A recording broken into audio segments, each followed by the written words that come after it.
को भी चला देंगे काट कर। अरे साहब इतने ज्यादा भी नहीं। नहीं चला देंगे आप बोले कौन बिगाड़ रहा है ताना बाना, जिसको एकता की जरूरत पड़ रही है। श्री गणेश हम आप कर रहे हैं, श्री गणेश हम आप हम बिगाड़ रहे हैं। बिगाड़ रहे हैं। अच्छा, आप और हम दोनों तो वही तो मैं कह रहा था कि कोई भड़काने वाली बात है क्या आपके बयानों से जिससे ताना बाना बिगड़े? नहीं, हम एकता की चर्चा करते हैं, आज भी कह रहे हैं हम मानववादी हैं। सबसे पहले कोई हमसे परिचय पूछे तो हम सबसे पहले मानव हैं, फिर सनातनी हिंदू हैं, तीसरा हम हिंदुस्तानी हैं। ये हमारा सौभाग्य। चलिए आखिर में मैं गुरुजी आज का युवा जिसको आप एक करने की बात कह रहे हैं उसके लिए क्या कहना चाहेंगे जल्दी से? सभी युवाओं को हम यही कहना चाहेंगे कि मानव धर्म सबसे बड़ा धर्म है और सनातन धर्म एक ऐसा धर्म है जो सबको स्वीकार करता है। सभी युवाओं से कहना है माता पिता और गुरु की बातों पर चलते रहिए, सनातन धर्म का अनुकरण करते रहिए, भारत एकता की ओर बढ़े ताकि अनेकता में जातिवाद में ना बटे और सनातन का उत्थान हो, भारत का उत्थान हो, भारत विश्व गुरु बने। शास्त्री जी महज 26-27 साल की उम्र और लाखों फॉलोअर्स, इसे कैसे देखते हैं? कभी एहसास हुआ था कि इतनी कम उम्र में इतनी फैन फॉलोइंग हो जाएगी, इतने भक्तगण हो जाएंगे आपके और उनकी समस्या का निदान कर रहे होंगे आप? जय श्याराम, जय बागेश्वर धाम की। इन सब पर कृपा ईश्वरीय कृपा होती है। हम आप कोई नहीं होते हैं जो चुन सकें कि हमें कौन सा कार्य करना है। ईश्वर पहले से चुनता है कि किससे क्या कार्य करवाना है। ये बालाजी की कृपा और साथ में हमारे दादा गुरु का आशीर्वाद। तो बालाजी की कृपा से एक ब्राह्मण परिवार में दास का जन्म हुआ, तो वहाँ से यह परंपरा पर दरबार की, कथा की, आदि की प्रारंभ हुई। फिर दादा गुरु ने हाथ पकड़ करके बालाजी के चरणों में लगा दिया, तो निरंतर मानव सेवा में लगे हुए हैं। तो हमें लग रहा कि ये किसी व्यक्ति की सोच से ये कार्य निश्चित नहीं होता, ईश्वर स्वयं निश्चित इसको करके भेजता है कि किससे क्या करवाना है। अभी बहुत सारी चीज़ें मन में चल रही होगी, इतने सारे लोग सामने बैठे हैं आपके। कभी नहीं, अब आदत हो गई। अच्छा, इससे ज़्यादा की आदत हो गई है वैसे। ज़्यादा की आदत हो गई तो कम है। लेकिन लगा 2 साल में एक बहुत बड़ा बदलाव आ गया। आप कहते हैं कि एक अभाव का जीवन था, प्रभाव का जीवन है, कैसे देखते हैं इसको? और कोरोना के टाइम से सोशल मीडिया आते ही एकदम आप बहुत तेज़ी से वायरल हुए हैं।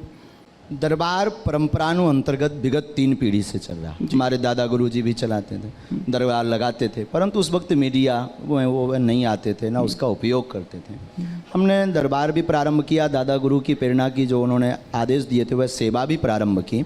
और साथ ही साथ जो आपने कहा है कि 2 वर्ष में यह दरबार बड़ा प्राचीन है, परंपरानु अंतर्गत लोगों तक पहुंचा, अब पहुंचा, आप तक अब पहुंचा। तो हमें लगता है कि आपकी खोज अब तक हो पाई है, वो पहले खोज कर चुके थे आज से 300 वर्ष पहले। आपने कहा कि ईश्वर की शक्ति है, मैं कुछ नहीं हूँ, तो ईश्वर ने आपको क्यों चुना? ये एक जहन में सवाल आता है लोगों के। कुछ रहा होगा, आपके दादा गुरु का आप जिक्र करते हैं, आपका परिवार भी बहुत लंबा है, आप बताते हैं कि आप टोटल 10 भाई हैं, चाचा के मिला। हाँ, चाचा के मिला, कजिन सभी मिला। तो आपको क्यों चुना? ये दादा, अब इस बात पर जवाब दे पाना बड़ा मुश्किल है। ये गुरु की कृपा है। हम लोग कई बार कोशिश करते हैं, हम लोग कई बार कहते हैं कि हमने गुरु को चुना, पर हकीकत ये होती है कि गुरु स्वयं देखता है कि किसको हमें पकड़ना है। तो 10 भाइयों में गुरुदेव ने हमें पकड़ा, ये हमारा सौभाग्य है। अब इसका जवाब हमसे बेहतर तो हमारे दादा गुरुजी दे सकते थे, लेकिन उनका शरीर तो नहीं है, पर सूक्ष्म रूप में उनके संस्कार हमारे पास हैं। लेकिन इसका जवाब हम यही देंगे कि गुरु की विलक्षण सोच थी, गुरु की कृपा थी, और शिष्य के पास तो सिर्फ समर्पण के अलावा कुछ नहीं बचता, वो हमारे जीवन में है। तो ये जो अभाव से प्रभाव तक की जर्नी रही है, सोचा था कभी ऐसा इस तरह की चीज़? सौभाग्य है। हाँ। अभाव का जीवन बड़ा सौभाग्य। अभाव नहीं होता तो शायद आज हम प्रतिदिन अन्नपूर्णा भंडारा का क्रम नहीं प्रारंभ कर पाते। अभाव नहीं होता तो हम अपने जीवन में गरीब बेटियों का विवाह नहीं करवा पाते। तो हमारे लिए सौभाग्य। और लाखों लोग भारत में ऐसे हैं जो अभाव से जीवन जी करके, यहाँ पर भी अनेक लोग ऐसे बैठे हैं जो अभाव की ज़िंदगी जी करके अनेक उच्च पदों पर पहुँचते हैं। हमारे लिए ये वरदान प्राप्त है कि अभाव रहा तो हम आज लोगों की पीड़ा को समझ पा रहे हैं। लेकिन एक चीज़ आप खुद कहते हैं हमेशा कि अभाव में जब आदमी रहता है तो प्रभु के ज़्यादा करीब रहता है। अब तो आप प्रभावी हो गए हैं, लाखों अनुयायी हैं आपके, तो ईश्वर के उतने ही अनुयायी और प्रभाव बागेश्वर बालाजी का है हमारी सोच में। ठीक। कृपा बालाजी की, प्रभाव बागेश्वर बालाजी का, और अनुयायी भी बागेश्वर बालाजी के। बागेश्वर धाम सरकार हमारा नाम नहीं, हमारा नाम तो धीरेन्द्र कृष्ण है। बागेश्वर धाम सरकार तो बागेश्वर बालाजी का है। तो आज भी हम, हाँ, यूँ मान करके चलिए, कल फटा कपड़ा पहनते थे तो आप लोग ये ला करके तान देते हैं तो ये पहन लेते हैं, पर हम आज भी अभाव में जी रहे हैं। उसका सिर्फ सिद्धांत इतना बदल गया, देखने की दृष्टि। देखने की दृष्टि बदल गई। एक चीज़ और, कई बार चैलेंज किया गया आपकी इन शक्तियों को, कई बार लोग पहुंचते हैं, उसे किस तरीके से आप देखते हैं? साइंस की कसौटी पर अपनी इन शक्तियों को कहाँ देखते हैं आप? देखिए, जब तक मन में किसी भी व्यक्ति के कोई भी संदेह उत्पन्न नहीं होगा तब तक उसका निराकरण नहीं होगा। विज्ञान जहाँ विराम होता है, अध्यात्म वहाँ से प्रारंभ होता है।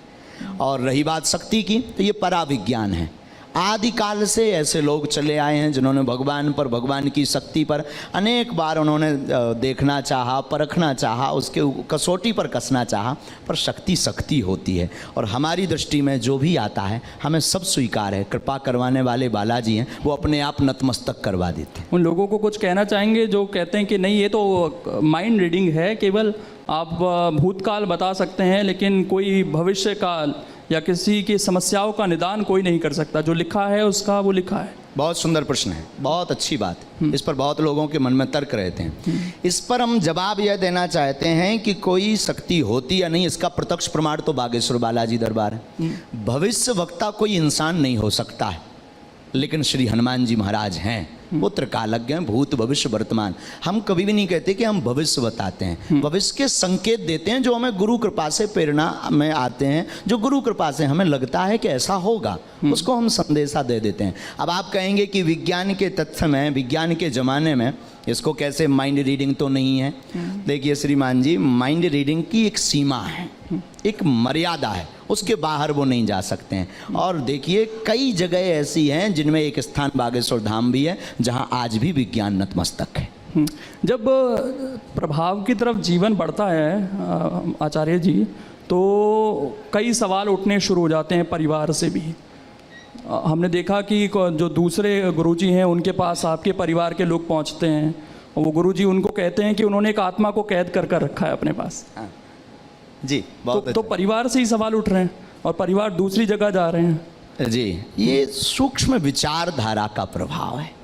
हमारा इसमें कोई लेना देना नहीं, ना कोई हमारा किसी से विरोध है, ना विरोधाभास है। सब हमारे अपने हैं। कोई पत्र चढ़ाता, कोई पुष्प चढ़ाता, कोई आत्मा को कैद करके रखा है किसी, ऐसा स्वप्न में नहीं हो सकता। जिनके लिए उन्होंने कहा आत्मा को कैद करने वाला व्यक्ति हनुमान जी की पूजा नहीं कर सकता, आत्मा को कैद करने वाला व्यक्ति हनुमान जी की साधना नहीं कर सकता। या तो हनुमान जी नहीं है या आत्मा नहीं है, क्योंकि भूत पिशाच निकट नहीं आवे। आत्मा मतलब भूत, और भूत को बस में करने वाला हनुमान जी की सेवा नहीं कर सकता, हनुमान जी को धारण नहीं कर सकता, हनुमान जी का मुगदर नहीं ले सकता। या तो हनुमान जी नहीं है या आत्मा नहीं है। तो लाखों लोगों को जो समस्याएं हैं उनकी तो दूर कर रहे हैं आप।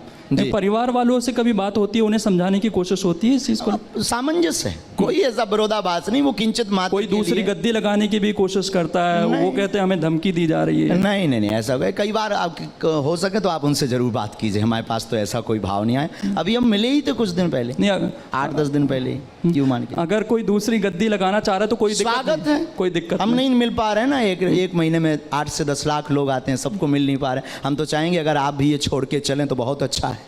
ये मोह माया है। आप भी लगाएं तो मोह माया नहीं है, मतलब आप अपना सेवा करने के अनेक प्लेटफॉर्म है। कोई राजनीति से मानव सेवा कर रहा, कोई धर्मनीति से मानव सेवा कर रहा है।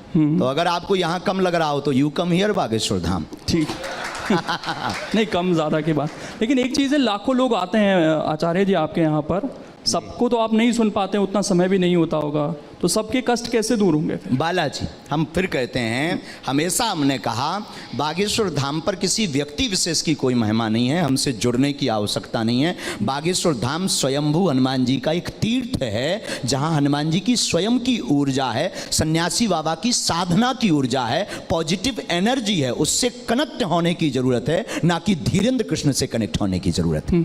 एक चीज़ और है, अंधविश्वास का जिक्र बार बार होता है। ये विश्वास और अंधविश्वास की लाइन को आप कैसे खींचते हैं? कभी इसको विराम नहीं किया जा सकता, ये अनवरत चलता रहेगा। अगर अंधविश्वास नहीं होगा तो विश्वास शून्य हो जाएगा।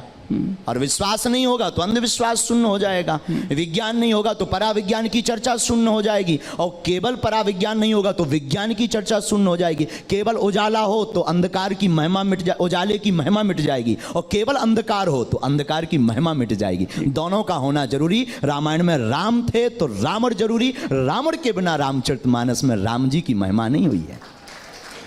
जितने आचार्य हैं, संत हैं, वो हमेशा ये कहते हैं कि भगवान को मानिए, उनसे कभी मांगिए मत, उनके प्रति समर्पित हो जाइए जी। लेकिन अगर इंसान भगवान के प्रति समर्पित हो गया सर बाबा जी, तो आपके पास तो नहीं आएगा, वो आपके पास तो समस्या लेकर ही आता है अपना। हम भी यही चाहते हैं कि सब ईश्वर से समर्पित हों, हम भी अंधविश्वास के खिलाफ मोर्चा खोलें। दरबार लगाने का ध्येय और सिद्धांत यही है कि इंसान कतई भगवान नहीं हो सकता। तमाम जो संत हैं वो ये कोशिश कर रहे हैं कि भाई आदमी खुश रहे, तमाम मोह माया से ऊपर आए, भगवान के प्रति समर्पित हो जाए, लेकिन हो नहीं पा रहा। आपके पास जो आते हैं वो ज़्यादातर दुखी लोग ही आते हैं। हाँ, आना भी चाहिए, स्वागत है उनका। हमारी दृष्टि में अब महापुरुषों की बात अलग है, संतों की बात अलग है। संत जो कह रहे हैं वो बहुत ऊंचा ज्ञान है, बहुत अद्भुत ज्ञान है। उस ज्ञान में हमारे जैसे लोग तो पढ़ पाना बड़ा मुश्किल है। हम यही कहेंगे आप जहाँ हैं, जो कर रहे हैं, उसी में आप ये मानिए कि चलिए कि ईश्वर की कृपा है। बस उनको भजना, उनको धन्यवाद देना बंद मत करिए। एक चीज़ और, सोशल मीडिया का मैंने जिक्र किया शुरू में कि बहुत अब लोग आपसे वहाँ पर जुड़ रहे हैं। 1-2 साल में और ज़्यादा ये संख्या बढ़ी है जी। लेकिन एक चीज़ ये भी कही जाती है आपके बारे में कि आपको भी पता चल गया है कि सोशल मीडिया पर बने कैसे रहना, और इसके लिए आप एक से एक बयान देते रहते हैं। आप लोगों को कहते हैं कि बुलडोज़र खरीद लीजिए घर में। हमारा न्यूज़ में बने रहने के लिए कोई भी बयान नहीं है, ना हम कभी ये चाहते हैं कि हम फ्रेम में बने रहें या टीवी में बने रहें। बुलडोजर वाले बयान का अगर आप जिक्र कर रहे हैं तो देखिए हमारा वह बयान एकदम अहिंसक था, अहिंसक। उसमें हिंसा को लेस मात्र स्थान नहीं था, उसमें सिर्फ धर्म की रक्षा के लिए बात की थी। राम हमारे इष्ट हैं, आराध्य हैं, पूरे विश्व के पूज्य हैं, और कोई आपके पिता के ऊपर पत्थर मारे, और संविधान ये काम नहीं कर पा रहे हैं। एक मिनट, आपके पिता के ऊपर कोई पत्थर मारे या मारने आ जाए तो उसकी रक्षा करने की आजादी संविधान ने भी दी है। तो हमने सिर्फ रक्षा की बात की। हर घर में बुलडोजर खड़ा हो जाना चाहिए इस हिसाब से। तो बिल्कुल, अगर आपके पिता पर कोई मारे, पुलिस जब तक आएगी तब तक तो मर्डर हो जाएगा। पुलिस प्रशासन, सरकार, कानून, कोर्ट, जरूरत नहीं है। जब बाद में फोन लगाएंगे, जब पुलिस आएगी, जब फोन लगाएंगे तब आएगी। ये कहा जाता है कि अगर एक कातिल को आप सजा देना चाह रहे हैं, मतलब उसको मार दे रहे हैं, तो आप दूसरे कातिल बन जा रहे हैं खुद। तो ये तो उसी वाली नहीं, लिस्ट में जा रहे हैं। अहिंसक, हम तो वसुदेव कुटुंबकम की चर्चा करते हैं। कैसे अहिंसा कैसे होगी सर बुलडोजर से? पूर्ण रूप हमने बयान दिया। बुलडोजर का मतलब आत्मरक्षा के लिए अपने पास व्यवस्था रखना। अगर आपको दिक्कत है कि आपको डर है तो आप क्रेन रख लो। वो भड़काऊ कैटेगरी में नहीं लगा आपको बयान? बिल्कुल नहीं। हिंसा अगर अपनी रक्षा के लिए अगर बुलडोजर रखना अगर जो है भड़काऊ है तो आपको लग रहा है कि अभी ये होते रहना चाहिए। ये समाज अब ऐसा हो गया है कि यहाँ पर जरूरत तो आन पड़ी है कि भाई हमें बुलडोजर रखना पड़ेगा, हमें अपनी आत्मरक्षा खुद करनी पड़ेगी। इस तरह का समाज आप मान रहे हैं? आदिकाल हमारे भारत वर्ष में तो ये कहा जाता है शांति प्रिय देश। तो फिर माननीय प्रधानमंत्री जी आत्मनिर्भर की बात क्यों कर रहे हैं? नहीं तो वो आत्मनिर्भरता अलग है ना। अगर वो कह रहे हैं आत्मनिर्भर बनो तो हम भी रक्षा के लिए आत्मनिर्भर बन रहे हैं। तो फिर इंसान खुद पुलिस बन जाए, ये कहना चाह रहे हैं? इंसान पुलिस नहीं, कानून को हाथ में नहीं लेना। आत्मरक्षा के लिए कोई भी वस्तु रखना। ये गन क्यों दी जाती है? गन का लाइसेंस क्यों दिया जाता है? ये बंद करवाओ, पुलिस के पास तो खुद है।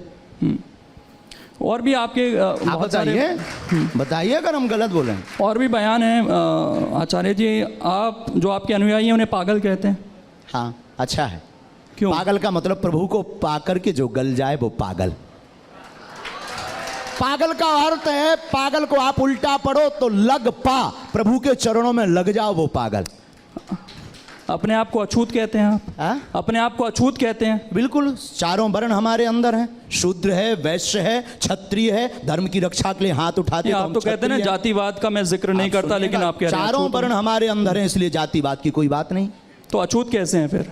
अछूत कैसे हैं? अपने आप को कहते हैं। क्यों हैं? मैं वही जानना चाहता हूं। हमें ये लगता है कि हमारी गांव की भाषा है, आप हमें छूना नहीं, हम अछूत हैं।